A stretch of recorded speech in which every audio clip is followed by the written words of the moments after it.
مولانا ويا غاية رغبتنا ظلمنا أنفسنا وإن لم تغفر لنا وترحمنا لنكونن من الخاسرين. رب اغفر وارحم واهدنا السبيل الأقوم. ربنا لا تؤاخذنا إن نسينا أو أخطأنا. ربنا ولا تحمل علينا إصرا كما حملته على الذين من قبلنا.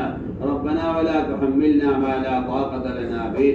واعف عنا واغفر لنا وارحمنا أنت مولانا فانصرنا على القوم الكافرين. اللهم زينا بزينة الإيمان واجعلنا هداة مهتدين. اللهم اجعلنا دعاة إليك وإلى رسولك. اللهم اجعلنا من الذين يجاهدون في سبيلك.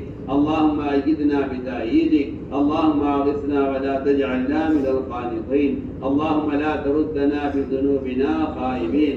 اللهم آتنا أفضل ما تؤتي عبادك الصالحين. ربنا آتنا في الدنيا حسنة وفي الآخرة حسنة وقنا عذاب النار. اے اللہ ہمارے گناہوں کو معاف فرما. اے اللہ ہماری خطایا سے درگزر فرما. ہماری سیئات کو حسنات سے مبدل فرما. ایمان کا کمال ہمارے دلوں میں پیدا فرما.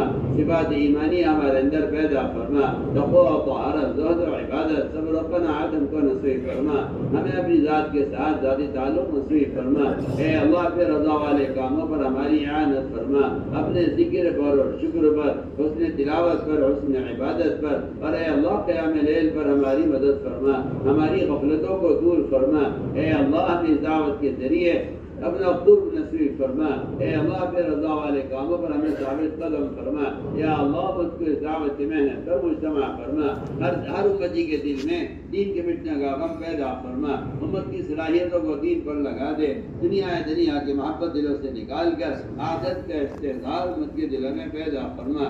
جہاں سے بھی جماعتیں گزر جائیں اے اللہ وہاں دینی فضائیں قائم فرما. وہاں علمی مراکز قائم فرما. قرآنی مکاتب قائم فرما. امت کا اعمال مسجد اور مجتمع فرما کر ایک ایک فرد امت کی بہترین تربیت فرما. اے اللہ ان نکاحوں کو قبول فرما. ان میں برکت مقدر فرما. زوجین میں، ان کے والدین میں، ان کے خاندانوں میں اور پوری امت میں الفت، مودت، محبت کے پیدا ہونے کا ذریعہ فرما. اولاد صالح کے وجود میں آنے اور دین کے سچے خادموں کے ظاہر ہونے کا ذریعہ فرما. اے اللہ امت کے دلوں میں غیروں کے طریقوں کی نفرت پیدا فرما.